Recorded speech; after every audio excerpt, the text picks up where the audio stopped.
Did you know that God established a nudist colony in the Garden of Eden?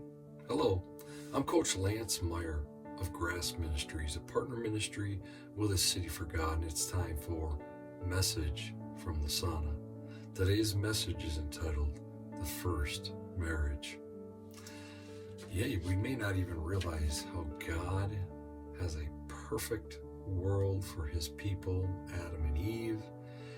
And I want to share a little bit from Genesis chapter 2, where God establishes marriage. So the man gave names to all the livestock, the birds of the air, and the beasts of the field, but for Adam no suitable helper was found. So the Lord God caused the man to fall into a deep sleep. And while he was sleeping, he took one of the man's ribs and closed up the place with flesh.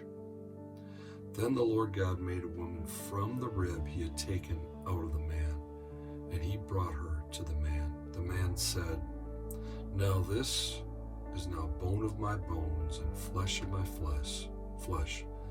She shall be called woman, for she was taken out of the man. For this reason, a man will leave his father and mother and be united to his wife, and they will become one flesh." The man and his wife were both naked, and they felt no shame. Today, God's gift of marriage has been perverted in so many ways.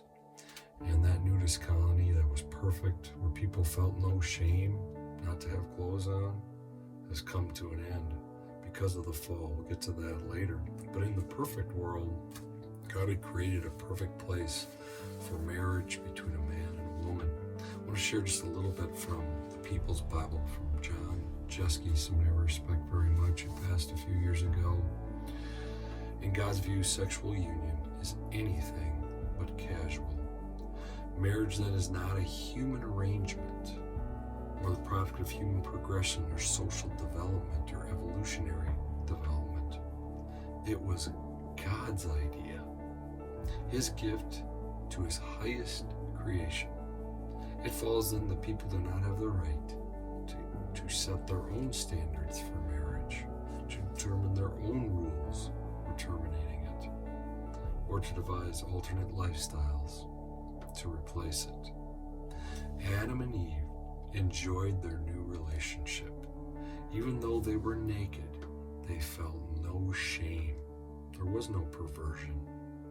Because they were in full control of their sexual impulses and expressed them in perfect love to God and in unselfish love to each other. Today, many people view sex as personal gratification rather than what it was really designed to be, an intimate relationship between a man and a woman who are married, who bring great joy to each other. God bless you today.